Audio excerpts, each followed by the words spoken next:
आज बात करेंगे महाराष्ट्र की। महाराष्ट्र में एक रीसेंट डेवलपमेंट देखने को मिला है जहां पर उद्धव ठाकरे, आदित्य ठाकरे और नाना पटोले ने प्रोटेस्ट किए हैं। प्रोटेस्ट क्यों हुआ आप पूछेंगे। प्रोटेस्ट इसलिए हुआ क्योंकि सिंधुदुर्ग नाम की जगह है महाराष्ट्र में, वहाँ पर छत्रपति शिवाजी महाराज की मूर्ति गिर गई है। इस पे एकनाथ शिंदे ने कहा है कि इस पे बढ़िया मूर्ति बनाएंगे और जो ठेकेदार था उसको बलि का बकरा बना के उसको जेल भेज दिया गया है और जो लोग इन्वॉल्व हैं उनके लिए भी जांच चल रही है। और देवेंद्र फडणवीस ने कहा है कि इससे भी बड़ी मूर्ति बनाई जाएगी। लेकिन प्रश्न यह है कि जो दिसंबर में मूर्ति का इनॉग्रेशन किया गया है वो मूर्ति 8 महीने में ही गिर गई। सोचिए, इनॉग्रेशन के दिन ही गिर जाती तो कैसी हालत होती। तो क्वालिटी की को तो कुछ बचा ही नहीं है। आप ऐसे वीडियोस देख सकते हो जहाँ पर रोड जो है लोग कारपेट की तरह उठा के दिखा रहे हैं। आप ऐसे वीडियोस देख सकते हो जहाँ पर पुल गिर रहे हैं। 1 महीने में 15 पुल गिर चुके हैं।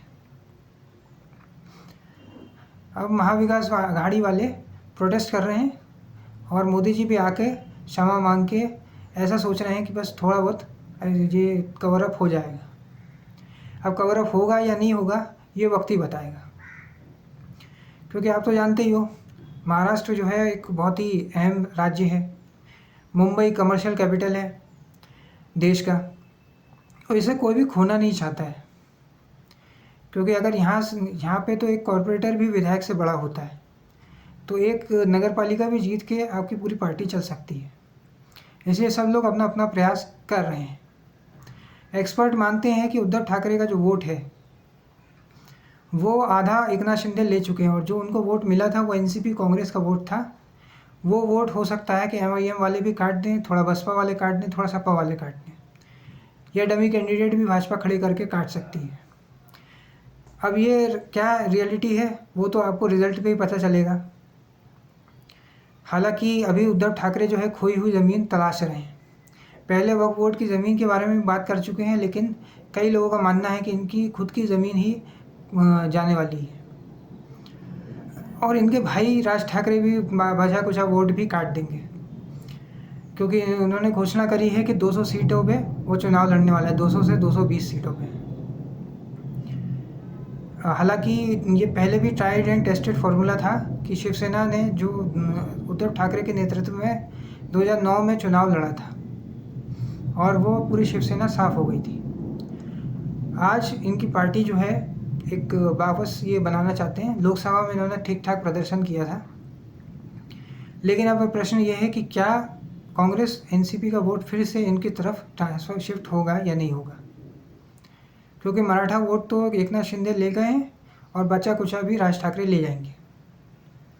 तो प्रश्न ये है कि इनको इनकी हैसियत से ज़्यादा मिलने वाला है या नहीं मिलने वाला है। ये दिल्ली चक्कर लगा रहे हैं, अलग अलग जगह जा रहे हैं, दिग्विजय सिंह से मिल रहे हैं, अलग अलग कांग्रेसी नेताओं से भी मिल चुके हैं, जो पहले कभी हुआ ही नहीं था।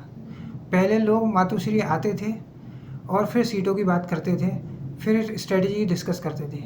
ये जो है मातोश्री से निकल के दिल्ली जा चुके हैं और कांग्रेसी नेताओं से मिल रहे हैं और फिर इनका एक स्टेटमेंट आया कि जैसा कांग्रेस और शरद पवार बोलेंगे वैसा सीएम कैंडिडेट आएगा, सीएम कैंडिडेट घोषित होगा महाविकास आघाड़ी का। तो यहीं पर प्रश्न उठता है कि क्या उद्धव ठाकरे ने हार मान ली, क्योंकि पहले ये सीएम रहे थे, अब ये मान चुके हैं कि ये सीएम कैंडिडेट नहीं होंगे। ये भी आने वाला वक्त बताएगा कि कौन महायुति की सरकार बनेगी या महाविकास आघाड़ी की। अब ये अपनी खोई हुई ज़मीन को बचाने में लगे हुए हैं और हो सकता है कि ये महाविकास आघाड़ी की सबसे कमज़ोर कड़ी साबित हो सके, क्योंकि कांग्रेस एनसीपी का थोड़ा सा 110 ऐसी सीटें हो सकती हैं जहाँ पे कम से कम इनके कैंडिडेट जीतेंगे ही जीतेंगे। ऐसे ही महायुति का भी 110 से 120 सीटें ऐसी हैं जहाँ पे इनका कैंडिडेट जीतेगा ही जीतेगा। तो अब कौन किस पे लीड लेगा, कैसे क्या स्ट्रेटेजी बनेगी, ये समय समय पे हम आपको अपडेट करते रहेंगे। फ़िलहाल अभी ये प्रोटेस्ट कर रहे हैं और सोच रहे हैं कि कैसे भी करके मराठा वोट जो इनका बटा था वो वापस आ जाए मराठी मानुष के मुद्दे पे, छत्रपति शिवाजी महाराज के मुद्दे पे इनका वोट वापस आ जाए। आप अगर गूगल करेंगे तो आपको पता चलेगा कि ये जो सरकार चल रही महायुति की, इसने मराठी भाषा को प्रमोट करने के लिए कितना फंडिंग दी है। मैंने तो आज तक कोई आर्टिकल नहीं देखा ऐसा। आपको मिल जाए तो आप मुझे भी कमेंट सेक्शन में शेयर कर देना। मराठी मानुष इनको सिर्फ तभी याद आता है जब चुनाव होते हैं। आज मराठी मानुष जो है वो विरार तक पहुंच चुका है, रेलवे स्टेशन पे सोने में मजबूर है, फुटपाथ पे सोने को मजबूर है। सिर्फ 22 से 23% मुंबई में मराठी मानुष बचा हुआ है, लेकिन इन पॉलिटिकल पार्टी को कोई फ़र्क नहीं पड़ता है। कई बार प्रोटेस्ट होते हैं, ये मराठी मानुष जो है ट्रेन से गिर के मरता है, लेकिन इससे भी किसी को कोई मतलब नहीं है, क्योंकि इन्हें तो लोकल ट्रेन में ट्रैवल करना नहीं है, बस में ट्रैवल करना नहीं है। जो मराठी मानुष बस और ट्रेन में जानवरों की तरह धक्के खाता है, उससे इनको कोई फ़र्क नहीं पड़ता है, क्योंकि इन्हें तो ट्रैवल करना नहीं है। इन्हें तो बस अपना पॉलिटिकल गेम खेलना है। और आप किसी को भी वोट डाल दो, ऐसा लोग कहते हैं कि 20-25 जो फैमिलीज़ हैं वही रूल करती हैं।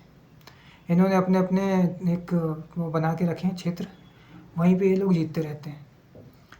हालांकि एकनाथ शिंदे जैसे नेता भी आए हैं और नए नए नेता भी आए हैं, हो सकता है आगे नेतृत्व परिवर्तन हो जाए और इससे बाहर निकल जाए। लेकिन फ़िलहाल स्थिति यही है कि कब कौन किसके पाले में चले जाए कोई भरोसा नहीं है। कि हम किसी एक को सपोर्ट कर रहे हैं और वो फिर महायुति में चले जाए, हम महायुति वालों को सपोर्ट कर रहे हैं वो पार्टी वापस इधर आ जाए, कोई भरोसा नहीं है।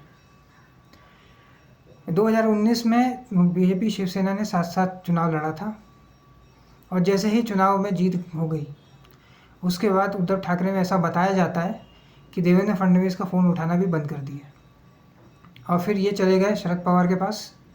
शरद पवार ने सोचा कि ये कांग्रेस कभी हाँ बोल ही नहीं सकती, तो ये सरकार कभी बनेगी ही नहीं, लेकिन कांग्रेस मान गई और इसके बाद इनकी सरकार चली। इसके सरकार चलने के बाद शिवसेना में टूट हुई, फिर एनसीपी में टूट हुई और फिर ये महायुति की सरकार चल गई। अब कौन सा बेटर सरकार रही है, ये जनता को तय करना है। ये जनता देखेगी कि किस मुद्दों पे वो वोट डालती है। एमपीएससी के मुद्दे चल रहे हैं, ये स्टैचू गिरने के भी मुद्दे हैं, बेरोज़गारी मुद्दा है, ट्रैफिक भी बहुत बड़ा मुद्दा है, इंफ्रास्ट्रक्चर, कहीं पे किसी को पुल की क्वालिटी पे क्वेश्चन मार्क हो गया, कहीं भी एक्सप्रेस वे में क्रैक्स दिख रहे हैं, बहुत सारे मुद्दे हैं। विपक्ष क्या इन मुद्दों को भुला पाता है, यही देखना होगा।